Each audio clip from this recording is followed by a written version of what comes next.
Welcome, and thank you for coming to our 4th annual Fiscal Summit. It's hard to believe it's only been 4 years since we've been doing these. It feels like it's been about 28. So I guess fiscal policy years are kind of like dog years. But I shouldn't complain. My poor father's been doing this for the equivalent of 210 years. And of course, it would have been great if the problem had been solved and we didn't need these summits. But we will keep doing these until Washington gets the job done.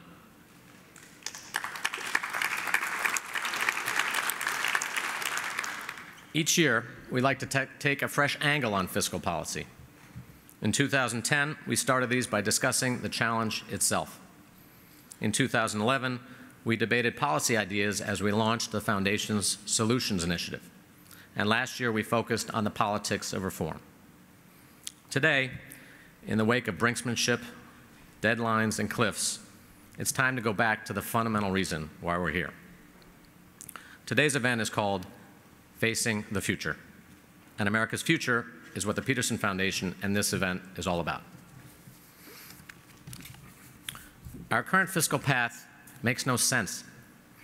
The federal budget is about $3.5 trillion. In 10 years, interest alone will be about $1 trillion. Eventually, the projected interest costs exceed all revenue.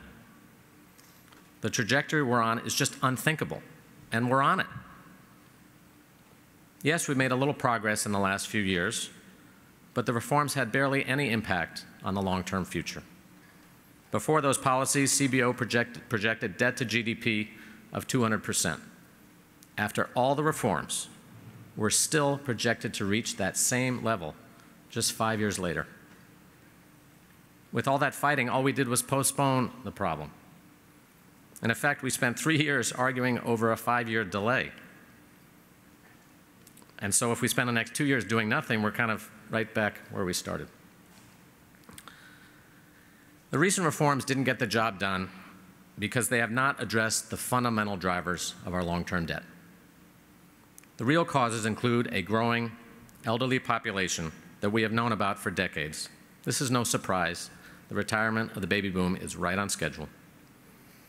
And we know many Americans are living longer. As my father shows me every day, 86 is the new 66. No wonder he's open to raising the retirement age.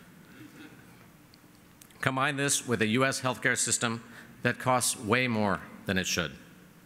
Every year, we spend twice as much per person as most other advanced nations, and yet our outcomes are no better. Not only is this the most daunting fiscal problem for federal and state governments, but it burdens every business and individual in America. In some ways, healthcare is America's greatest economic challenge because it threatens everything from jobs to education to even national security. On top of that, we have an antiquated tax system that fails to generate enough revenue to pay for what we promise. We've raised enough revenue to pay our bills only 5 years out of the last 50. It's just not enough. So this is pretty simple math, and this challenge is not hard to understand. But still, some people say, well, we shouldn't worry about long-term problems because we have a long time to fix them. They've got it backwards. Long-term problems take a long time to fix. You can't change a retirement program on short notice. It's not fair. People need time to plan. And improving efficiency in our healthcare system is no easy task. It could take decades to create the value we need to in our healthcare system. So the long-term nature of these fundamental challenges is precisely why we need to get started. It's not an excuse to wait. It's a reason to act. And the claim that a long-term plan means immediate austerity is just wrong. Changes that take effect in future years, by definition, have no immediate effect. So we need to get going because, as Yogi Berra put it, it gets late early out there. The good news is that we know how to fix this. 2 years ago, our foundation sponsored 6 think tanks from across the political spectrum to solve this problem, and they all did it.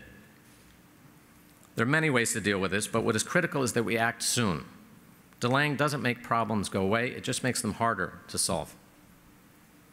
It just doesn't make any sense that the most forward-looking nation on earth can't fix this problem. We can, so it's time to get at it. So the purpose of this conference is really the purpose of the Peterson Foundation, and that is to convene all sides and face the future.